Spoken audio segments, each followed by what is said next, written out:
98.1. It's Zibby here, and I've got Rotus joining me on the show this morning. As always, we love to hear from you, so let us know what your thoughts are. The WhatsApp number is 0809 440 981. And of course, you can tweet at Smooth981. Good morning, Rotus, and Happy New Year.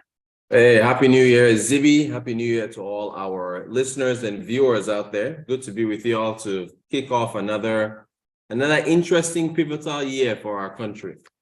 Right. Speaking about our country and the new year, can we talk about the topic today is Nigeria's major economic themes? Yes, indeed. Yes, indeed. The economy is front and center this year. There's a lot going on. We got elections, and so many of our issues from last year are still with us this year. So there's a lot to get into. All right. So let's start with fuel supply. It does seem like there are fewer queues. Do you think things are back to normal, or is this just expected because, well, perhaps people are still on holiday? Yeah, well, I'm going to be cautious. Cautiously optimistic that maybe things are back to normal. However, as you rightly pointed out, it could be because, you know, it's public holidays and there are less people. Because talking to the fuel stations, a couple fuel stations near me, they said, well, they're expecting their trucks to come and supply them, but they're not sure if the supply is going to be consistent. It sounds like the supply is limited. And when they, at least on in a couple areas around Ikoyi where I was looking at, there weren't that many lines, maybe because people had given up and gone home. So it took, you know, today, of course, well, maybe I think some people might still be on holiday, maybe this week, but I think things will get back to normal. So we'll be able to gauge. So I won't say the fuel situation has been alleviated. Again, what I'm noticing is where the queues are at where they are still selling at 170 or 169, where they are selling at 255, 300. I'm hearing all sorts. The prices seem to be inching up to the 400 level, at least in your river states, where here's at 300 or 350. And other parts of the east, I'm hearing that they're inching that they're at that 300, 350 level. So they're inching towards that 400 level that oil markets has said is what fuel costs if you take away subsidies. I think it's higher. I think it's higher than that because, again, if you deregulate and you remove the subsidy, at what cost do the oil marketers bring the fuel in? If they have to source for dollars for themselves, the dollar closed at 735, 740 at the end of last year. So, you know, I still think fuel, if you deregulate, is going to be around where diesel is. So, but, you know, I guess their profit margins get better the higher it goes, so which improves the supply, which allows them to want to supply fuel. So to answer your question, I'm cautiously optimistic, but we'll know better this week as more activity and more people come out and return to work and so on and so forth. We'll see how the supplies last. All right, so that means today might be the best opportunity to probably get all the cars filled. Exactly. Okay, so let's move on to the Russian Federation. Now, Vladimir Putin, in his New Year's address, sounded rather defiant and sort of said, you know, the war in Ukraine is going to continue. How do you think this will impact Nigeria? It normally would have been a good thing. I mean, if and I say that, you know, of course, understanding that war is a terrible thing and so on and so forth, but it should mean elevated oil prices. We've seen China, of course, is ending their zero COVID policy. So China is reopening in a way, which is the anticipation is that increases demand for fuel and energy because China is one of the biggest consumers of energy. So if your lockdowns are ending and you're allowing people to return to economic activity, demand for oil and so on should go up, which should push up prices. So if you have China reopening, and Putin sounding defiant and saying that the war in Ukraine will continue, that also should push up oil prices, which should be good for Nigeria. Unfortunately, because of oil theft, aging infrastructure, we may not be able to profit off that. But there's also the issue of supply chains and, wheat exports and what that means for us. So it's going to apply more pressure as far as, if oil prices are elevated and fuel subsidies, oil prices are elevated, that means that, of course, that means fuel subsidies are more expensive. So that's what we're seeing. So if this happens, higher prices, higher fuel subsidy costs, could we expect subsidies to finally be removed perhaps this year? I don't know. This subsidy thing is very tricky. I mean, I know I have advocated for it to be removed, but we have to think about what the impact will be on transportation costs, because almost everything moves by road in this country. So the moment you take away subsidies, that jacks up the price of fuel. As I said, it has been inching upwards. So that now puts pressure on everybody, and prices are already high enough as they are. So does the new administration that is coming in, I mean, I know that the ruling party candidate, he said he'll take it away regardless of who protests. So all the major candidates have said they'll remove it. So the issue is whether they'll yank it off immediately or remove it in phases. But we've heard this all before. I remember that. Was that his song? Sunshine Anderson. Yeah. Heard it all before by Sunshine. That's one of my favorites from her.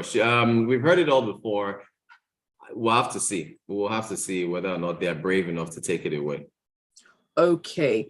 So we've been looking forward to the elections. A lot of Nigerians are hopeful. It was a few years away. It was a year away. And now, because we are in January 2023, it's just a month away or so, next month. So how impactful do you think the elections would be on the economy? It's all or nothing, Zibby, because everybody's always said that Nigeria's issue is leadership and the right policies. So the economy goes the way of whoever comes into power and how quickly they can make crucial decisions and hard choices.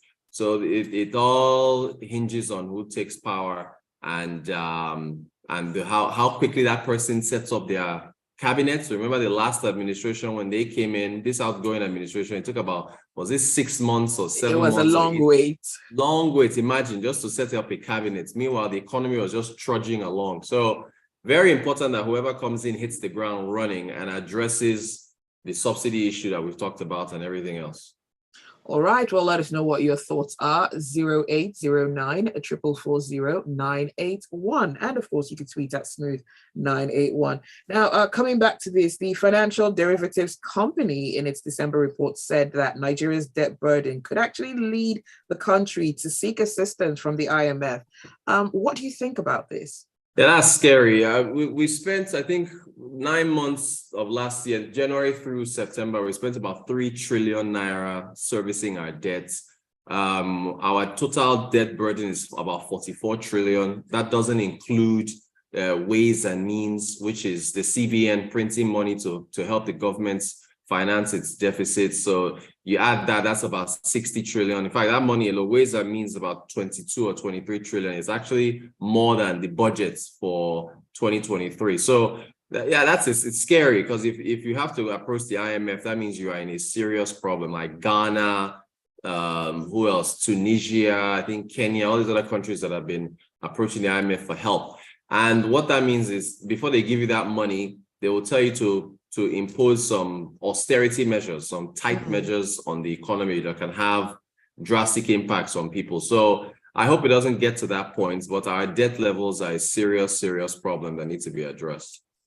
All right. So regardless of who wins the election next month, do you think there's going to be any significant progress economically, that is, within the first 4 years of the administration? Regardless of who. Well, you can get some quick wins. You can make moves that can at least let the markets, global markets, know you're serious. Can let Nigerians know you're serious. You may not get everything done in 4 years, but if you implement the Oronsayen report and slash agencies, ministries, departments, and agencies, although there might be an unemployment fallout from that. If you remove subsidies, of course, we already talked about the impact. If you take some steps, you won't solve everything in 4 years. No, to answer the question. But if you take some immediate steps, that can let people know that okay, this person is on the right track. You announce if your cabinet is announced on day one, and you already start making some moves, then yeah, you can at least signal that you're serious. But I don't know if you can solve everything. There's so many issues. I don't know what you can. Actually, no, you can't solve everything in 4 years. It's just too many. You probably need a magic wand for that. Yeah. I mean, there's so many issues that Nigeria is facing: power, debt, oil production, inflation, employment. How do you prioritize Nigeria's issues? Like, where do you actually begin? Yeah, Zibby, that's why it's tough to be in the hot seat. That's why it's good to have a team, a solid team in place, a cabinet where you can address multiple fires at once. I think it's hard for me to pick. I'm really jobs. I mean, jobs are there. I think it's power. You got to address this power situation, because you get power right, then you can accelerate economic growth almost immediately. Power and insecurity have to come first. I think one of the Labour Party candidates, if I remember correctly, he says he's prioritizing security as his first thing that he's addressing once he comes in. So it's got to be power, it's got to be insecurity, and then you move on from there.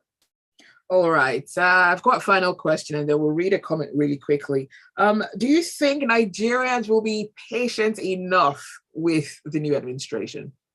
I'm not sure. Again, it depends on what is done on day one. If you can make a big move, a big statement on day one that can signal to Nigerians that you're serious, then if your communication is good, you can also, they might be able to cut you some slack, but they need to see that first move to show that, okay, you are serious about getting things going immediately. So Nigerians are reasonable people. They'll listen if you show them that you're serious. It's like dating. If your moves are serious enough, actions speak louder than words. Yeah, you'll get.